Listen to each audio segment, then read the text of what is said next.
You know, if there's one thing the Galactic Empire excels at, it's being spectacularly bad at research. I mean, seriously, these guys conquered half the galaxy with what appears to be the collective intelligence of a particularly dim houseplant. They've got faster-than-light travel, planet-cracking weapons, and armies that span star systems. But apparently nobody thought to invest in a decent intelligence department. Which brings us to today's entertainment. The story of how 3 purple-scaled buffoons managed to kidnap the children of humanity's 3 most ruthlessly efficient military commanders, then sat back and waited for what they assumed would be a quick and easy ransom payment. Spoiler alert, they were wrong. Really wrong. Let me set the scene for you.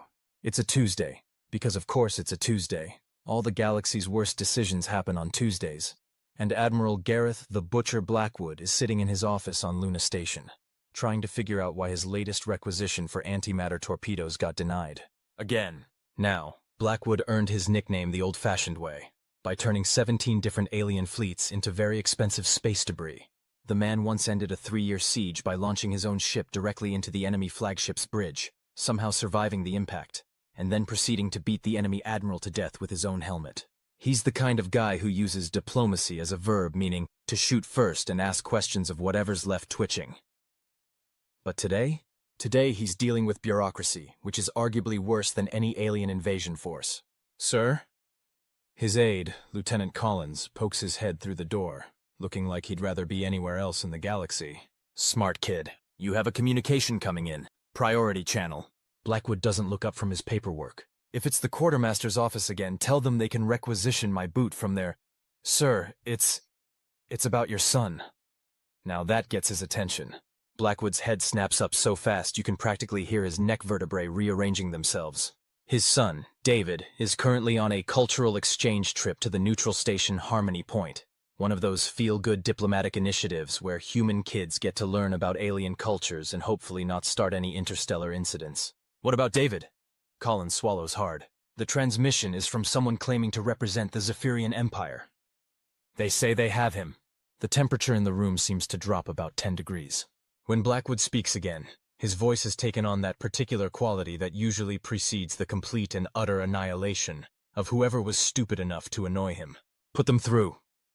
The holoscreen flickers to life, revealing what appears to be a bipedal lizard wearing what can only be described as the galaxy's most ridiculous attempt at intimidating armor.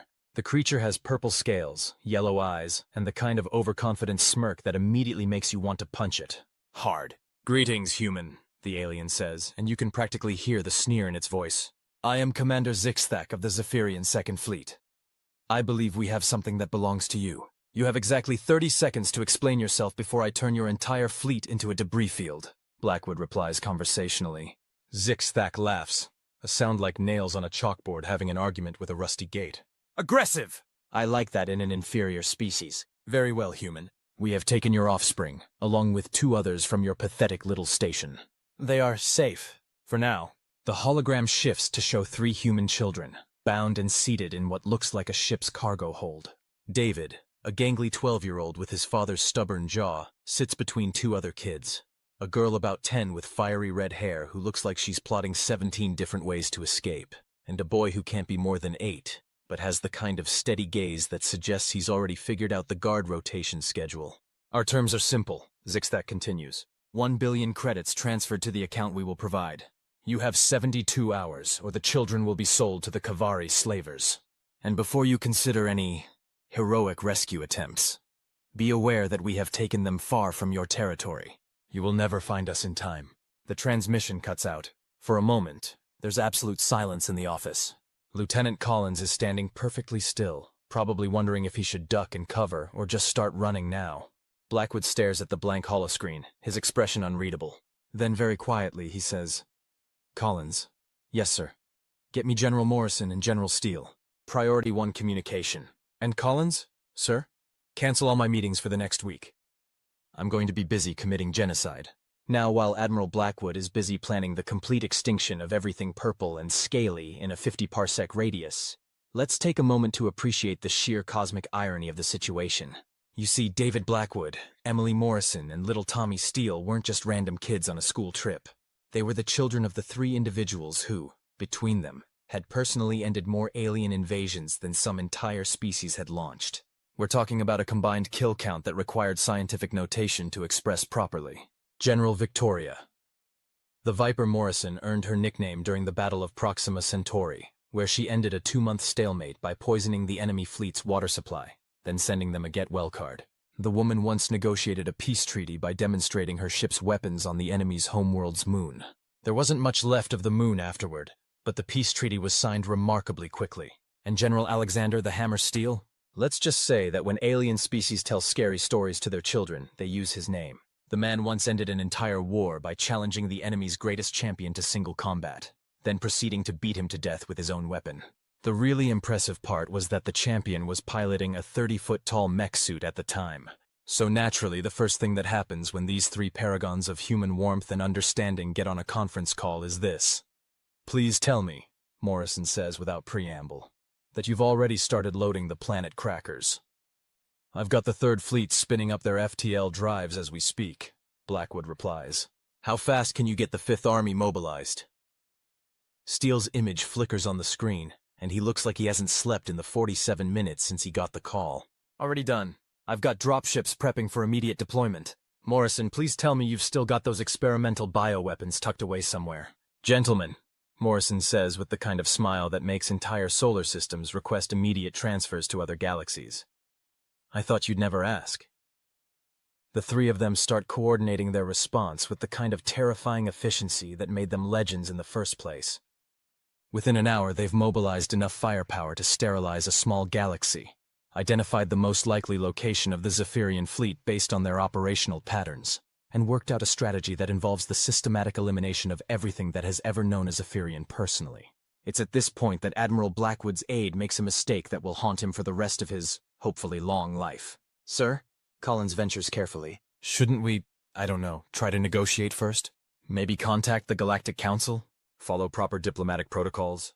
The silence that follows is the kind of silence you hear right before a star goes supernova. "Collins," Blackwood says very quietly, "they took my son."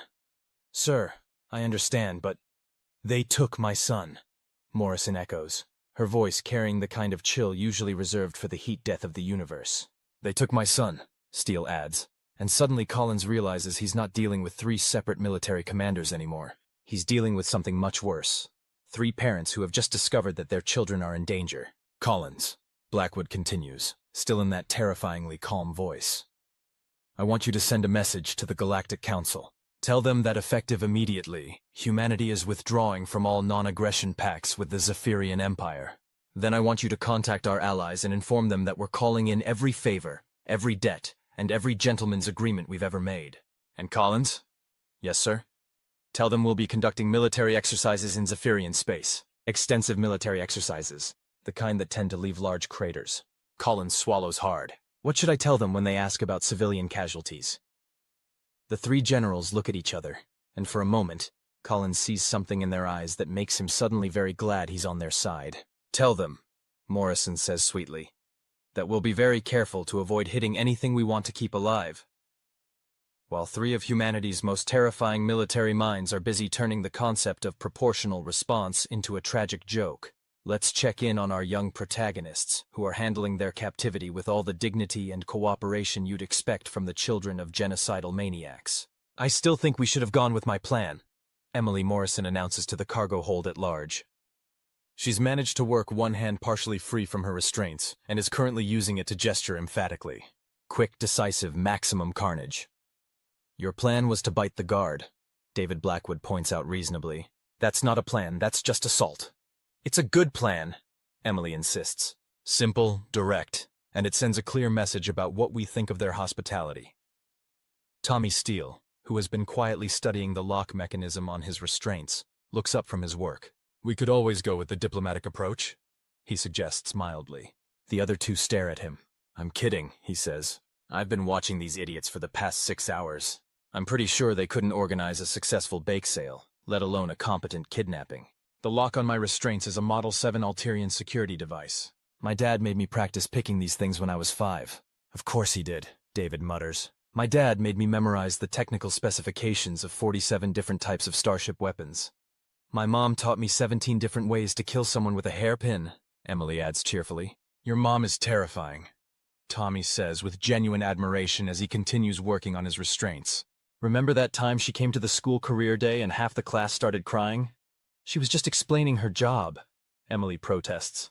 It's not her fault that strategic genocide sounds scary when you say it out loud. There's a soft click as Tommy's restraints fall away. He immediately starts working on Emily's bonds while keeping one eye on the door. So what's the actual plan? David asks quietly.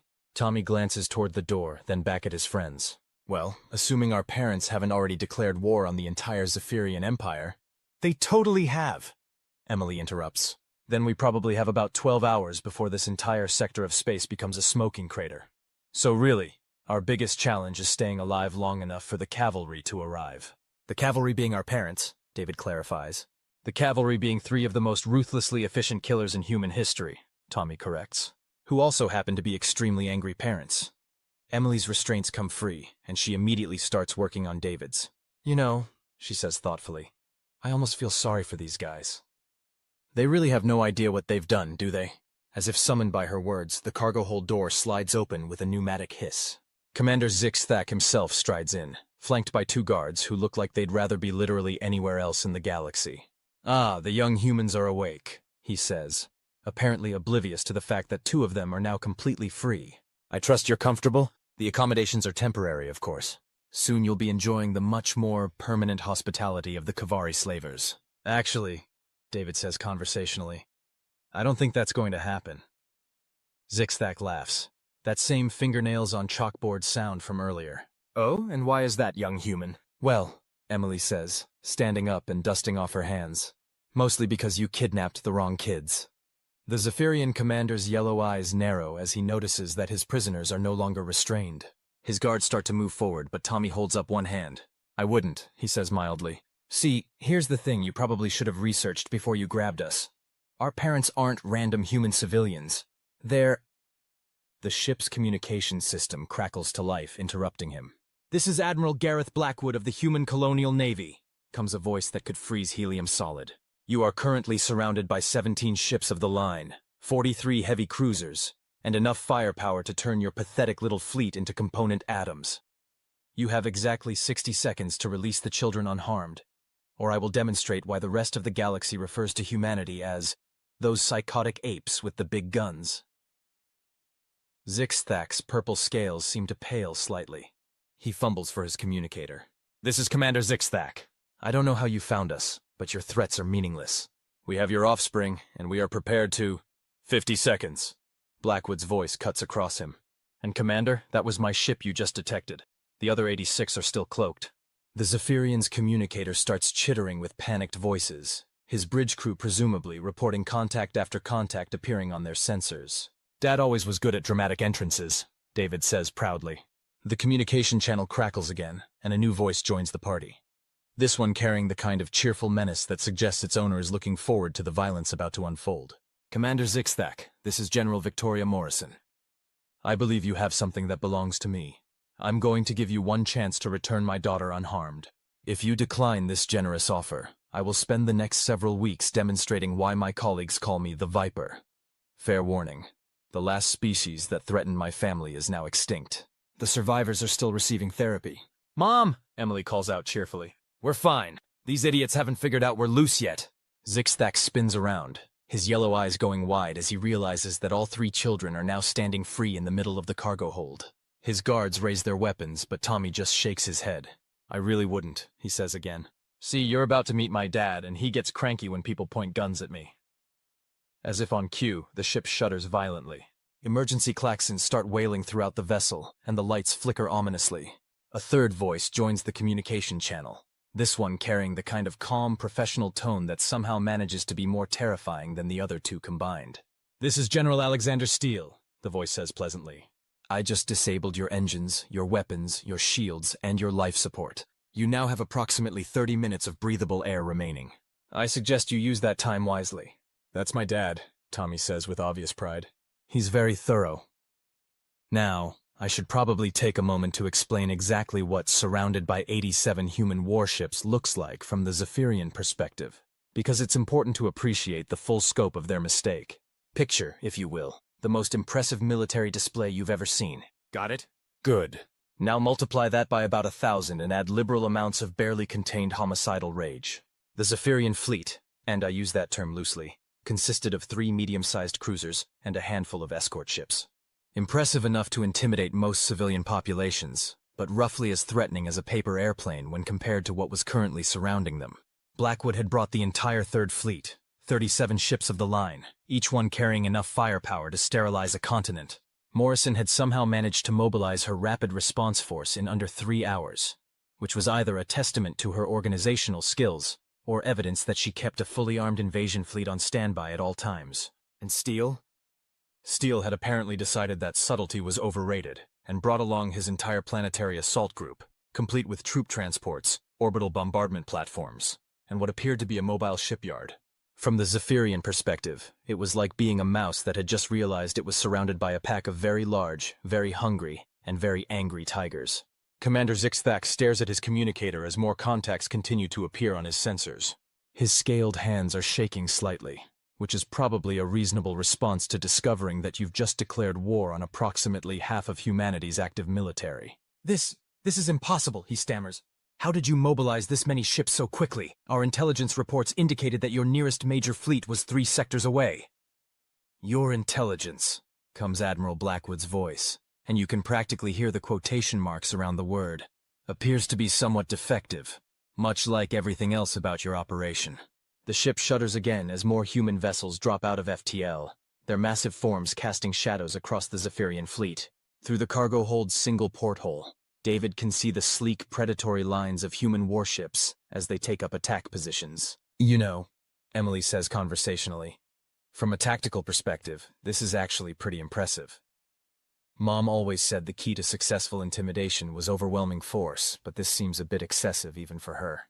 Tommy nods thoughtfully. Dad believes in the concept of shock and awe, though I think this is more like shock and complete psychological breakdown. Zixthak's communicator crackles again, and this time the voice belongs to what sounds like his second-in-command, speaking in rapid, panicked Zephyrian. What did he say? David asks curiously. Emily tilts her head, listening. Something about human battle doctrine and why they're all going to die horribly. My Zephyrian's a bit rusty, but I think he just used a word that translates roughly to apocalypse. Accurate, Tommy agrees. Zixthak turns back to face the children, and it's clear that the reality of his situation is finally beginning to sink in. His earlier arrogance has been replaced by the kind of desperate panic that suggests his survival instincts have finally overridden his stupidity. You, he says, pointing a shaking claw at David. Your father, who is he really? David considers this for a moment.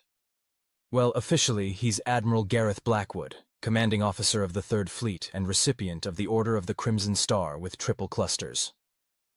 Unofficially, he's the guy who ended the Centauri War by dropping a moon on the enemy capital. Zixthak's yellow eyes go even wider. The Butcher of Rigel? That's the one, David says cheerfully, though he prefers Dad.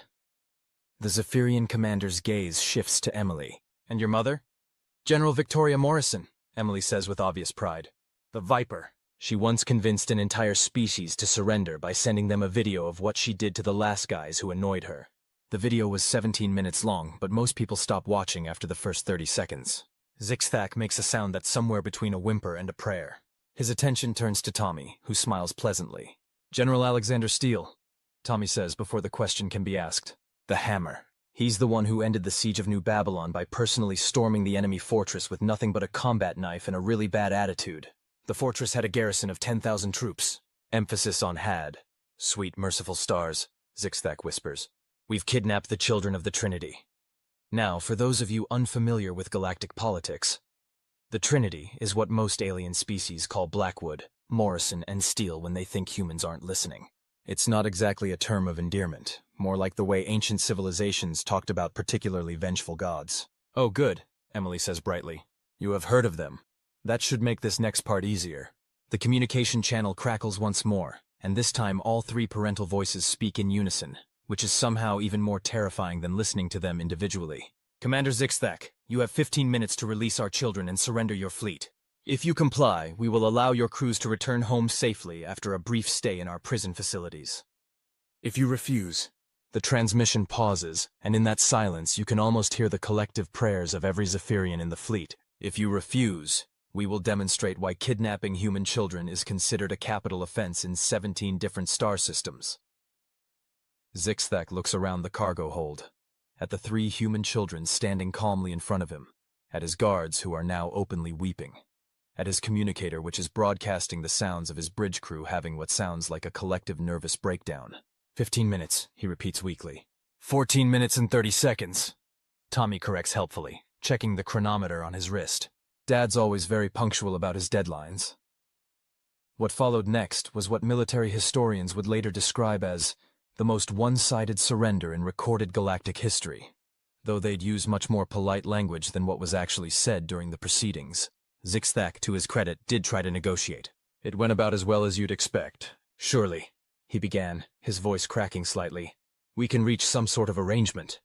The Zephyrian Empire is prepared to offer compensation for any inconvenience we may have caused. Inconvenience, Admiral Blackwood's voice repeated flatly. You kidnapped our children and threatened to sell them into slavery, and you're calling it an inconvenience. Perhaps we were hasty in our approach, Zixthak continued desperately. But surely 3 great military leaders such as yourselves can appreciate the strategic value of 10 minutes, General Morrison interrupted pleasantly. And Commander, every word you speak that isn't unconditional surrender is making me increasingly creative about what I'm going to do to your fleet. The Viper is known for her creativity, Emily added helpfully. Last time someone made her angry, she turned their flagship into modern art. Very abstract. You could barely tell it used to be a spaceship. Zixthak's scales were now a sickly yellow color, which Tommy helpfully explained was the Zephyrian equivalent of turning pale.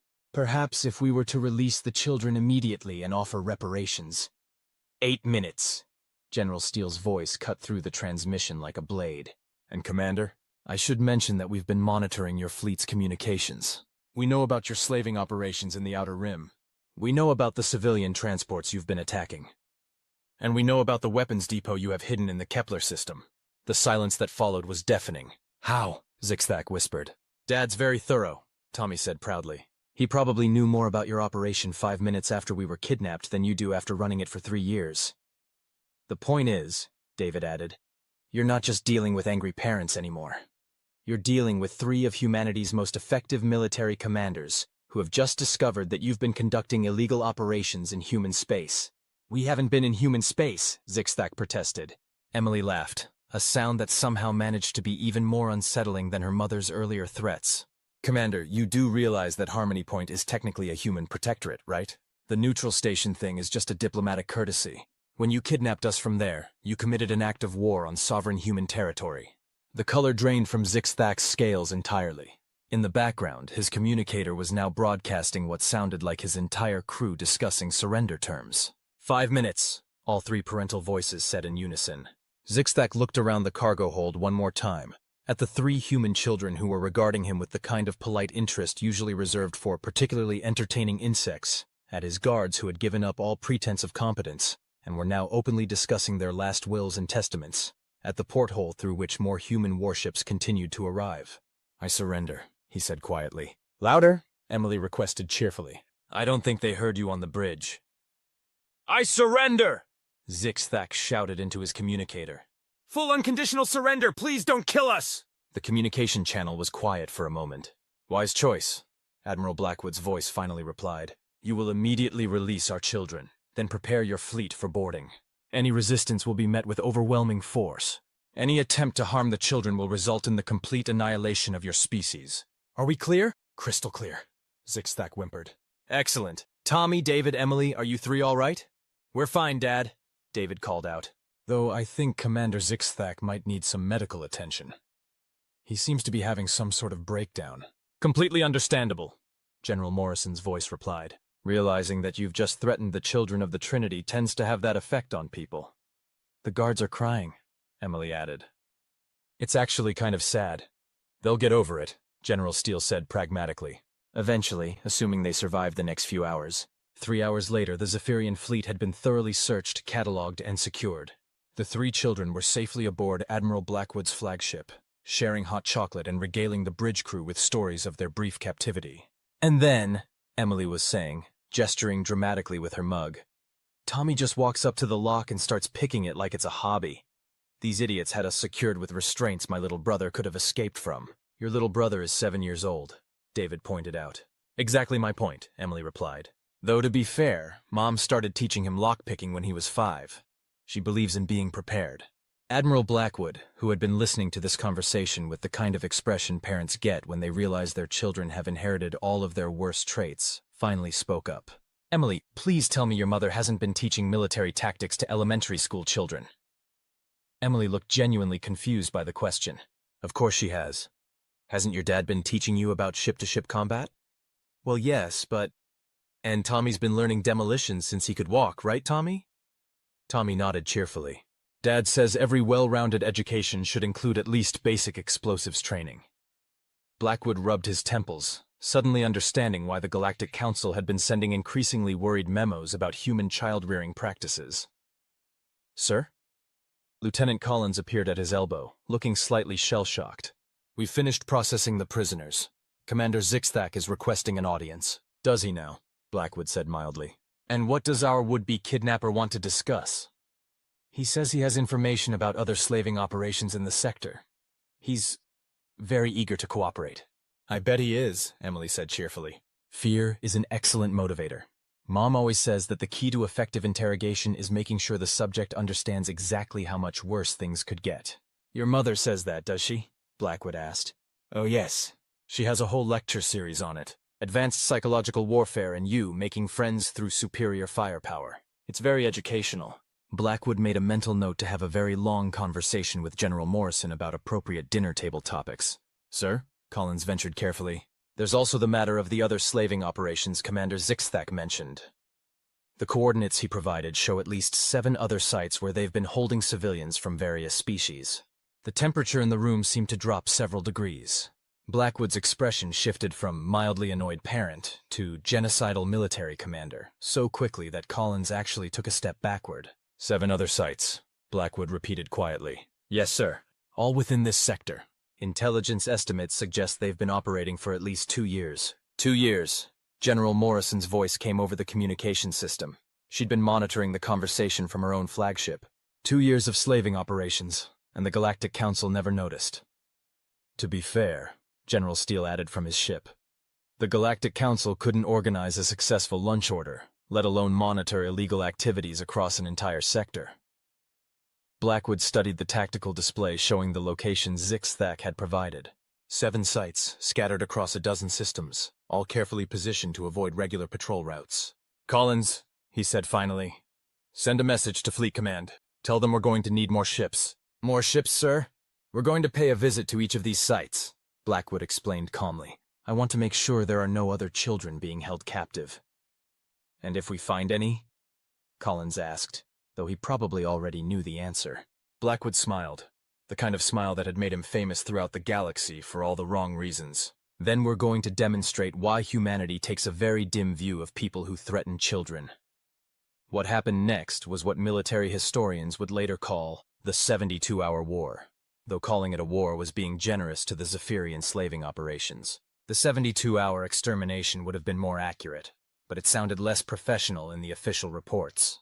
The 3 human fleets split up and hit all 7 slaving sites simultaneously.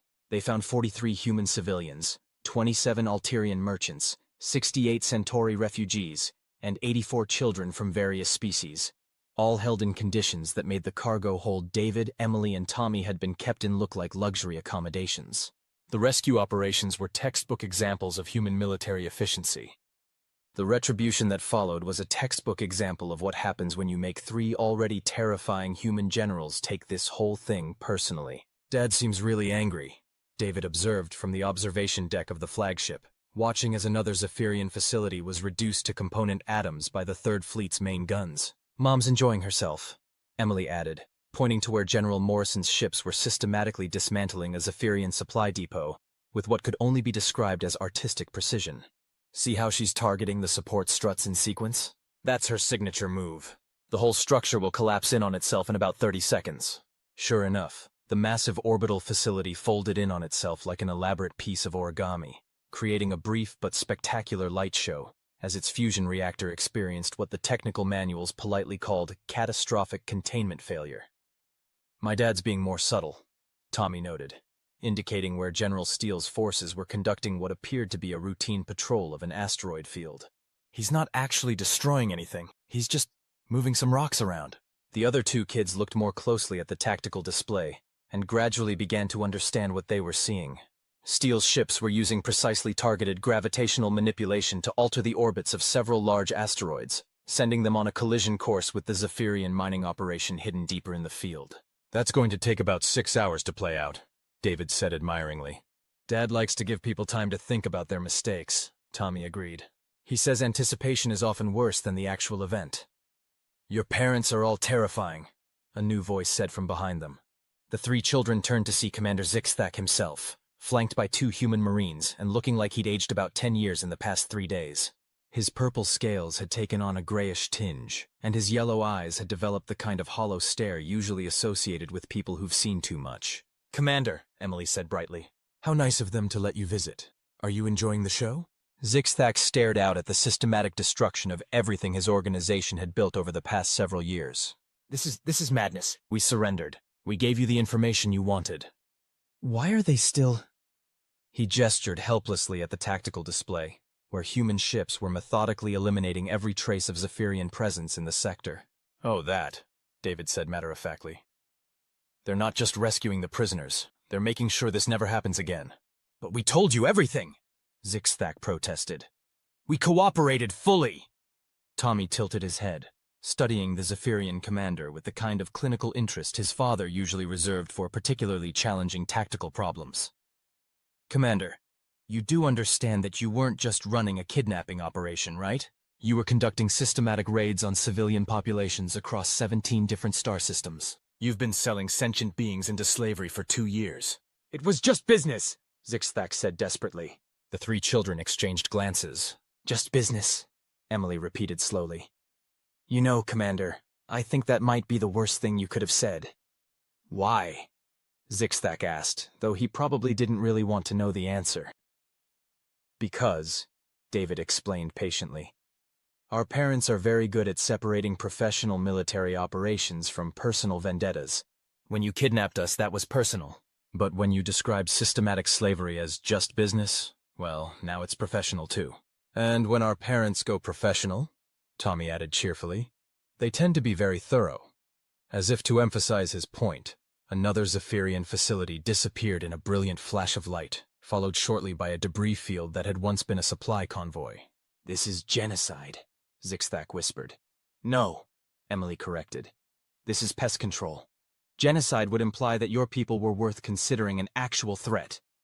The communication system crackled, and Admiral Blackwood's voice filled the observation deck. "David, are you and your friends available for a brief conference call? We have some news that might interest you." "Of course, Dad," David replied, activating the room's main display. The holoscreen flickered to life, showing all three parents in a joint communication session. They looked pleased, which was somehow more unsettling than when they'd looked angry.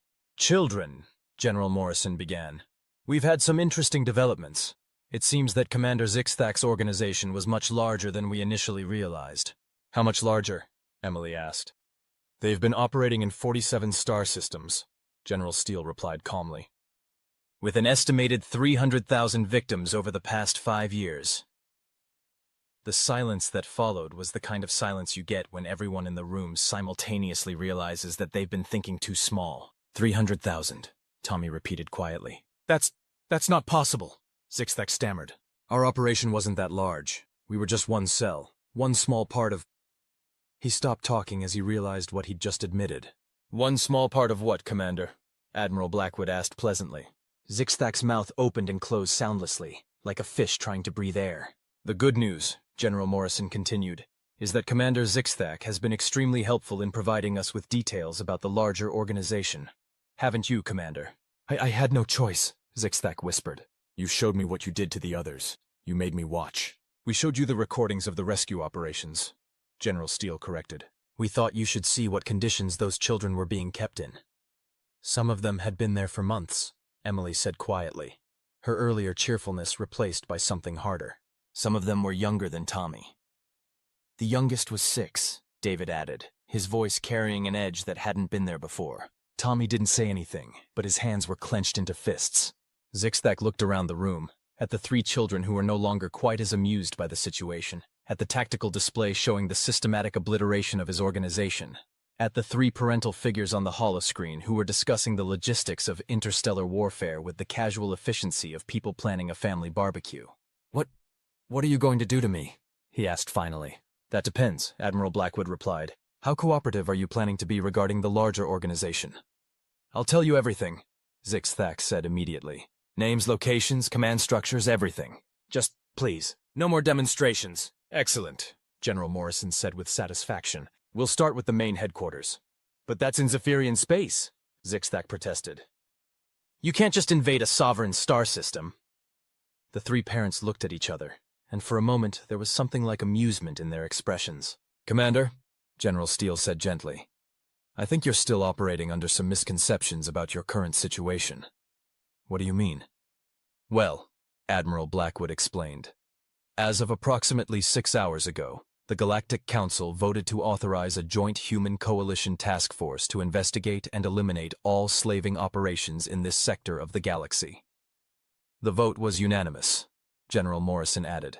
Apparently, when the Council learned that human children had been kidnapped and threatened with slavery, they decided that immediate action was necessary. Immediate and overwhelming action, General Steele clarified. We've been given carte blanche to pursue this investigation wherever it leads. Zixthack stared at them. But the Zephyrian Empire will never agree to that. They'll fight. There will be war. Yes, all three parents said simultaneously, and their smiles were identical. The kind of smiles that suggested they were very much looking forward to the coming unpleasantness. Oh, Emily said brightly. I should probably mention, while you were having your breakdown, we did a little research on Zephyrian military capabilities. She activated a secondary display, showing what appeared to be a comprehensive analysis of the Zephyrian Empire's naval forces. 17 battle fleets, David read from the display. Approximately 4,000 ships total, mostly older designs. Limited FTL capability, no planet-cracking weapons, and their most advanced vessels are roughly equivalent to our patrol boats. They have about as much chance against a combined human task force as a soap bubble has against a fusion torch, Tommy added helpfully. Zixthack's legs seemed to give out, and he slumped against the bulkhead. You're going to destroy my entire civilization. Not your entire civilization, Admiral Blackwood corrected. Just the parts that think slavery is acceptable business practice. The parts that kidnap children, General Morrison added. The parts that threaten our families, General Steele concluded. There was a long moment of silence, broken only by the distant sound of another Zephyrian facility being converted into space debris. You know, Emily said thoughtfully, I'm starting to understand why the other species think humans are scary. Are we scary? David asked curiously. Well, Tommy said, considering the question seriously. We did just convince the Galactic Council to authorize what amounts to the systematic conquest of an entire star empire because they kidnapped 3 kids. When you put it like that, David agreed. We do sound a bit excessive. Excessive. Zixthack looked up at them with something like hysteria in his yellow eyes. You call this excessive? Your parents are about to commit genocide, and you're discussing it like it's a school project. The 3 children looked at him with genuine confusion. Commander, Emily said patiently, they kidnapped us. They threatened to sell us into slavery. They've been doing the same thing to other children for years. What exactly did you expect to happen? I thought you'd pay the ransom, Zixthack said weakly. Why would they do that? Tommy asked. It's much more efficient to just eliminate the threat entirely. But that's not how civilized species handle these situations. David tilted his head. Who said anything about being civilized? Over the next several hours, as the human fleets continued their systematic dismantling of the Zephyrian slaving network, Commander Zixthack received what could generously be called a crash course in human psychology, military doctrine, and parenting philosophy. It was not a pleasant education. The thing you have to understand, Emily explained as they watched Admiral Blackwood's flagship reduce a Zephyrian stronghold to rubble, is that humans are basically pack animals. We form very tight social bonds, especially with our offspring. All species protect their children, Zixthack protested weakly. Sure, David agreed, but most species have limits, proportional responses, cost-benefit analyses. Humans don't. We have a saying, Tommy added. Don't poke the mama bear. It means that threatening a human's children is probably the last mistake you'll ever make. But this is insane, Zixthak gestured at the tactical display, where human forces were now approaching the outer edge of Zephyrian space. Your parents have mobilized 3 entire fleets to rescue 3 children. Actually, Emily corrected, they mobilized 3 fleets to get us back safely. Everything that's happening now is about making sure this never happens again. To anyone, David emphasized. Not just human children. Any children. Zixthak stared at the display showing the approaching human armada. But why? Why do you care about other species' offspring?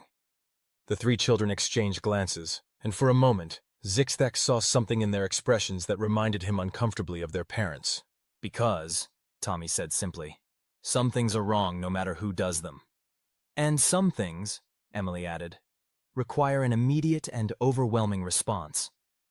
Our parents didn't become legendary military commanders by accepting half measures, David concluded. When they commit to something, they commit completely. The communications system crackled again, and General Morrison's voice filled the observation deck. Children, we're about to enter Zephyrian space. I want you to observe the next phase of the operation carefully. Consider it a practical lesson in strategic planning. Yes, Mom, Emily replied dutifully. Commander Zixthak, General Steele's voice added, you might find this educational as well. We're about to demonstrate the difference between a rescue operation and a military campaign. The main display shifted to show the edge of Zephyrian space, where the combined human task force was deploying in what could only be described as an overwhelming show of force. Nearly 200 ships arranged in perfect attack formation, their weapons powered and their sensors sweeping for targets. The Zephyrian home fleet is moving to intercept, Admiral Blackwood's voice reported calmly. 17 battleships, 43 cruisers, and approximately 200 smaller vessels. Impressive numbers, General Morrison acknowledged. Shall we give them a chance to surrender? Standard diplomatic protocol, General Steele agreed. Open a channel. The display shifted again, showing the bridge of what appeared to be the Zephyrian flagship. A large, imposing figure in elaborate military dress stepped forward. Admiral Thexkar, according to the identification tags, Supreme Commander of the Zephyrian Navy.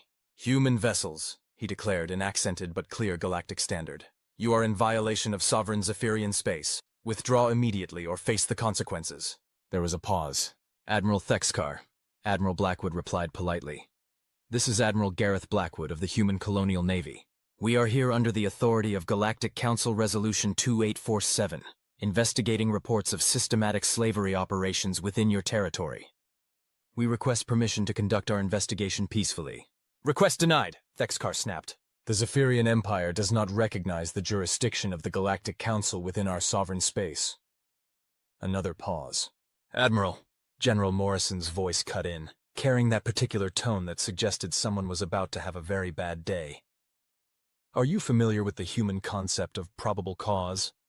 I am not concerned with human legal concepts, Thexkar replied arrogantly. You should be, General Steele said mildly, because we have documented evidence of slavery operations conducted by Zephyrian nationals against citizens of 17 different council member species, including the kidnapping of 3 human children from a neutral station.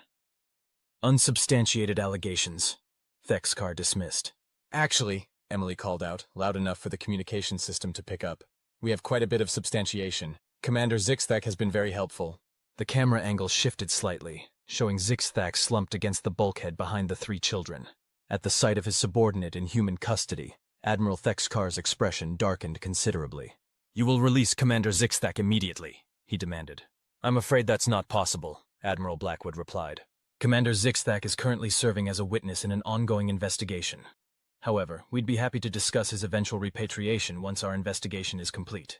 Your investigation ends now, Thexkar snarled. Withdraw from our space or we will destroy you. With 17 battleships? Tommy asked curiously. That seems optimistic. The Zephyrian Admiral's attention focused on the 3 children for the first time, and his expression shifted from anger to something like recognition. Those are the children, he said slowly. We are indeed, David confirmed cheerfully. Hello, Admiral. How are you enjoying your day so far? You're just children, Thexkar said, as if he couldn't quite believe what he was seeing. Yep, Emily agreed. 3 kids on a school trip. And you know what? Someone thought it would be a good idea to kidnap us and threaten to sell us into slavery. The really funny part, Tommy added, is that they apparently didn't bother to research who our parents were before they grabbed us. Admiral Thexkar's gaze shifted from the children to the tactical display showing the human fleet arrayed against his forces. For the first time, his arrogant confidence seemed to waver. "This is all about 3 children?" he asked quietly. "This is about the systematic enslavement of sentient beings," Admiral Blackwood corrected firmly. "The fact that our children were among the victims just makes it personal." "And when our parents take things personally," Emily said with obvious pride, "they tend to be very thorough about it." Admiral Thexkar stared at the display for a long moment, clearly calculating odds that were becoming increasingly unfavorable. The human fleet wasn't just larger than his own. It was composed of ships that were generations ahead of anything in the Zephyrian arsenal. "You're willing to start a war over this?" he asked finally. "Admiral," General Morrison replied, and her voice carried the kind of gentle patience usually reserved for explaining things to very small children.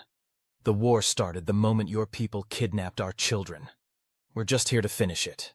What followed was less a battle than it was a practical demonstration of why the rest of the galaxy considered human military doctrine to be somewhere between terrifyingly effective and completely insane. Admiral Thexkar, to his credit, tried to maintain some semblance of military dignity. He ordered his fleet into attack formation, powered up their weapons, and even managed to get off the first shot, a symbolic gesture that accomplished nothing except to officially mark the beginning of hostilities. The human response was swift, precise, and utterly devastating. "Well," Emily said, watching the tactical display with professional interest, "that was anticlimactic." 7 minutes, David noted, checking his chronometer. "From first shot to complete surrender. I think that might be a record." "Dad will be pleased," Tommy agreed. "He's always been efficient, but that was impressive even for him." Commander Zixthak, who had been watching the complete annihilation of his empire's home fleet with the kind of horrified fascination usually reserved for natural disasters, finally found his voice. "How?" he whispered. "They had 17 battleships! 17! Had being the operative term, Emily pointed out helpfully. Past tense. "But how did you destroy them so quickly? Our ships were built for war." "Your ships," Tommy said gently, "were built about 30 years ago using technology that was already obsolete when we were born. Our ships were built last year using technology that most species won't develop for another century. It's the difference between a stone knife and a fusion torch," David explained. "Both are technically weapons, but one is significantly more effective than the other." The communication system crackled, and Admiral Blackwood's voice filled the observation deck. "Children, we're receiving surrender requests from 17 different Zephyrian commanders.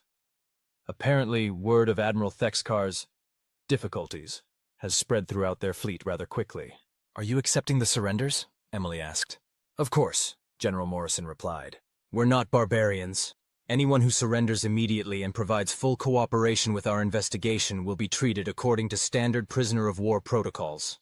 "And anyone who doesn't?" David inquired. "Will be treated according to standard target practice protocols," General Steele answered cheerfully. Admiral Thexkar's voice crackled over the communication system, shaky and defeated. "Human commanders, this is Admiral Thexkar. I formally surrender my fleet and request terms." "Wise choice, Admiral," Admiral Blackwood replied. "Your terms are simple: full cooperation with our investigation, complete access to all records regarding slavery operations, and immediate release of all prisoners currently held in Zephyrian facilities."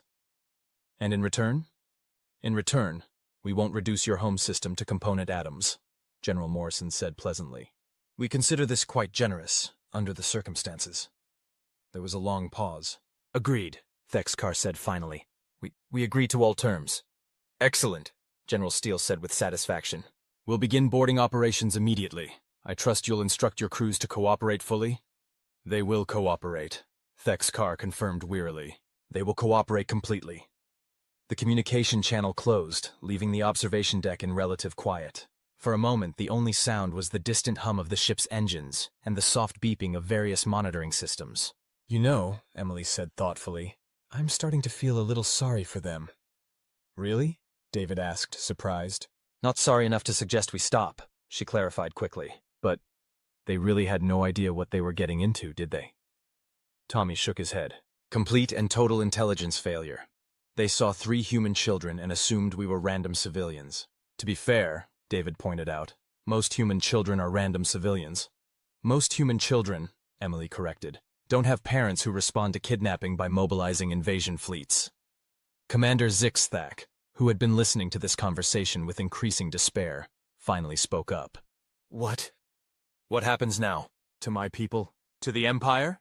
The three children looked at him with something approaching sympathy. That depends, Tommy said gently, on how many slaves you've been holding and how cooperative your government is about releasing them. All of them, Zixthak said quickly. Every single prisoner, every person we've taken. I'll give you the locations, the access codes, everything. That's a good start, David acknowledged.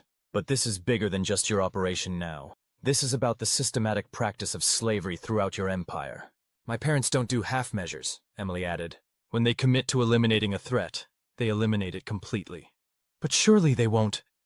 Zixthak swallowed hard. Surely they won't destroy an entire civilization over this.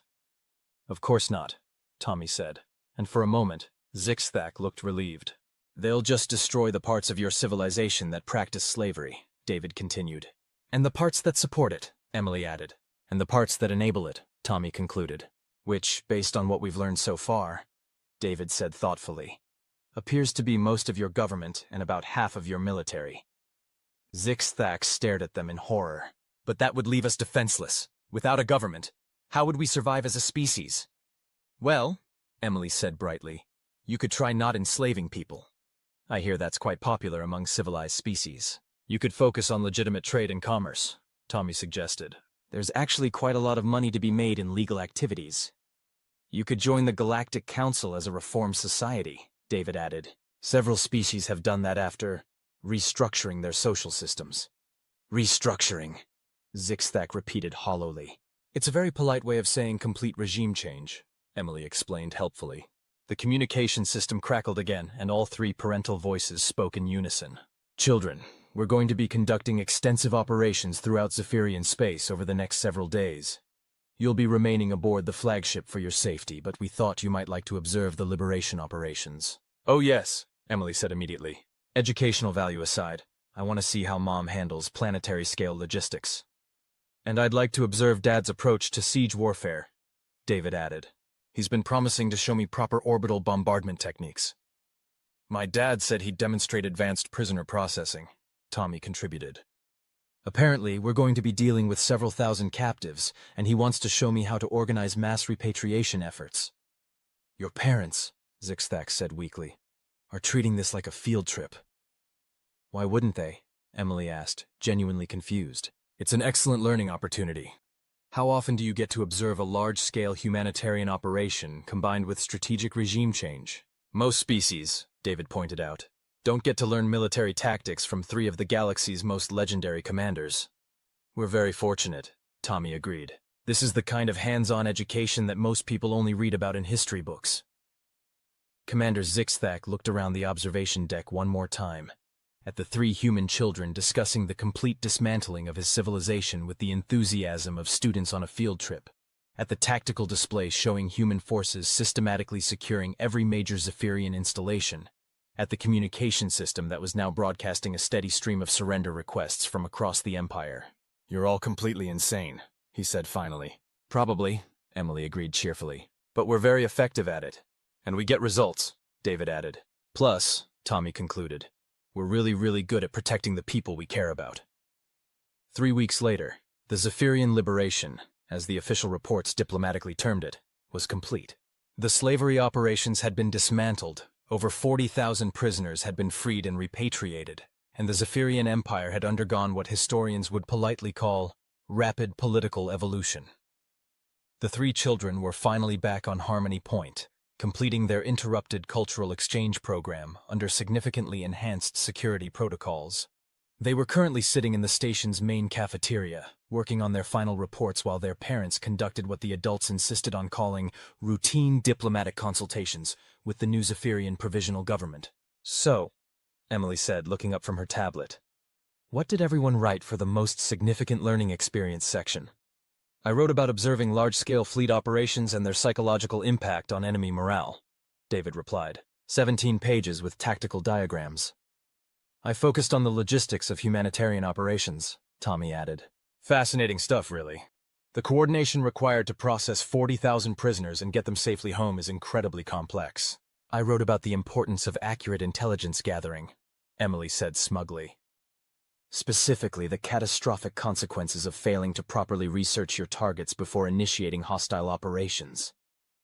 Did you include the part where Commander Zixthax started crying when he realized who our parents were?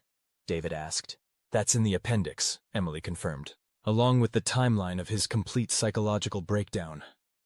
You know, Tommy said thoughtfully, I'm starting to understand why other species find humans intimidating. Really? David looked genuinely surprised. I thought our response was quite proportional. Proportional? Emily laughed. David, 3 kids got kidnapped and their parents responded by overthrowing an entire star empire. They didn't overthrow it, David protested. They just restructured it extensively. Same thing, Tommy pointed out. The new Zephyrian government is basically 3 humans in Zephyrian costumes at this point. Acting Governor Collins is doing an excellent job, Emily said defensively. And he's not wearing a costume. Those are official diplomatic robes. He's Admiral Blackwood's aide, David pointed out. 3 weeks ago, his biggest responsibility was managing Dad's schedule. Now he's running an entire star empire. Provisional administration, Tommy corrected, until they can hold free elections and establish a legitimate government, which will definitely not practice slavery, Emily added. Because if they do, David said with the kind of casual confidence that suggested he'd been listening to his father's conversations, Mom has made it very clear that she'll come back and restructure them again, more thoroughly. The Viper's approach to political reform, Tommy mused. I like it. Simple, direct, and extremely effective. A new voice joined their conversation, and completely terrifying to everyone else in the galaxy. The 3 children looked up to see Director Vex High, the Alterian administrator who ran Harmony Point. She was tall, blue-skinned, and currently wearing the kind of expression that suggested she was having second thoughts about her career choices. Director, Emily said brightly, how nice to see you. How are you enjoying the new security arrangements? Director Vex High glanced around the cafeteria, where no fewer than 12 human Marines were positioned at strategic locations, all of them armed with weapons that could probably level a city block. The security arrangements are comprehensive, she said carefully. Perhaps a bit excessive for a cultural exchange program? Dad doesn't believe in half measures when it comes to our safety, David explained. After what happened with the Zephyrians, he wanted to make sure there wouldn't be any repeat incidents.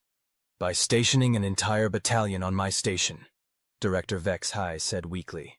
Only 2 companies, Tommy corrected. The rest are on the ships. What ships? Emily gestured toward the nearest viewport, where the sleek forms of human warships could be seen patrolling the nearby space lanes. The escort fleet, she said matter-of-factly. General Morrison thought it would be prudent to maintain a visible presence in the area. You know, just in case anyone else gets any ideas about kidnapping human children. There are 37 ships out there, Director Vex High said faintly. 39, actually, David corrected. 2 more arrived this morning. Dad's being thorough. Thorough, the director repeated. Right. And how long will this thoroughness continue? Oh, probably until we graduate and join the military ourselves, Tommy said casually. So another 6 or 7 years, I'd guess. Director Vex High sat down heavily in the nearest chair. 6 or 7 years of having a human battle fleet parked outside my station. Look on the bright side, Emily said cheerfully. I bet your piracy problems have completely disappeared. And trade disputes, David added. I don't think anyone's going to try cheating merchants under the protection of a human naval base. Plus, Tommy concluded, think of the educational opportunities. Having access to human military personnel for cultural exchange programs has to be worth something. The Marines have been very helpful with our physical fitness programs, Director Vex High admitted reluctantly. And the engineers have upgraded our life support systems to military specifications. See? Emily said with satisfaction. Everyone benefits. As long as no one tries to kidnap any more children, David added. Because that would make our parents angry again, Tommy continued. And we've all seen how that turns out, Emily concluded. Director Vex High nodded slowly, her gaze drifting back to the viewport where the human fleet continued its eternal patrol. You know, she said finally, I'm beginning to think that the galaxy's biggest mistake was underestimating human parental instincts. Probably, the 3 children agreed in unison. Though to be fair, Emily added thoughtfully, most species don't have parents like ours. Most species, David pointed out, don't conquer star empires because someone threatened their children. Most species, Tommy concluded, are probably grateful for that. 6 months later, the official report filed with the Galactic Council was a masterpiece of diplomatic language. It described the Zephyrian incident as a successful joint operation to eliminate illegal slavery networks and establish democratic governance in the affected region. It praised the measured and proportional response of the human military forces and noted the surprisingly efficient transition to civilian rule in the former Zephyrian Empire. What the report didn't mention was that slavery-related crime throughout the galaxy had dropped by 93% in the 6 months following the incident. Apparently, word had gotten around that kidnapping human children resulted in immediate and overwhelming retaliation. It also didn't mention that 17 different species had formally requested human military advisors to help them restructure their own anti-slavery enforcement programs, or that the Galactic Council had quietly passed a resolution designating human children as a protected class, requiring special diplomatic consideration. David, Emily, and Tommy were back on Earth now, attending regular school and dealing with regular problems like homework and pop quizzes. But they still kept in touch with their former captors, who had become something of celebrities in the new Zephyrian Republic. Commander Zixthak, now serving as director of the Anti-Slavery Enforcement Bureau, sent regular updates on their progress. His most recent message had included a formal thank you note for helping him see the error of his ways, and a statistical report showing that slavery-related crime in former Zephyrian space had been reduced to 0. Acting Governor Collins, now officially elected Governor Collins, had sent them a video message from the Zephyrian capital, where he was overseeing the construction of a monument to the 3 human children whose kidnapping led to our liberation.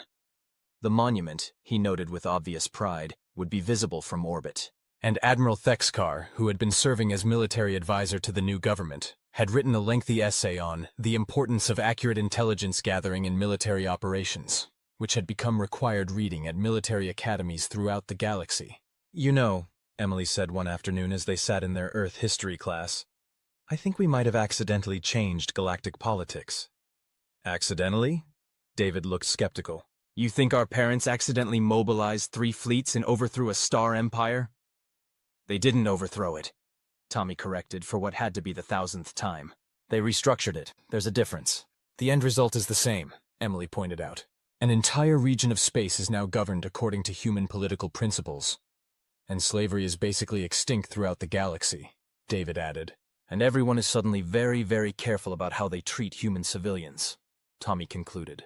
Their teacher, Mrs. Henderson, looked up from her desk where she'd been grading papers and pretending not to listen to their conversation. "Children," she said mildly, "are you discussing current events or ancient history?" "Current events," Emily replied promptly. "We're talking about the long-term political ramifications of the Zephyrian liberation."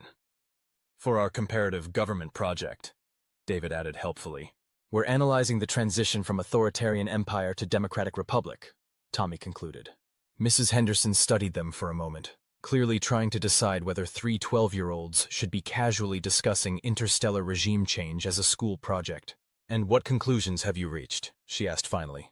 "That accurate intelligence gathering is critically important for any military operation," Emily said promptly. "That underestimating your opposition can have catastrophic consequences," David added.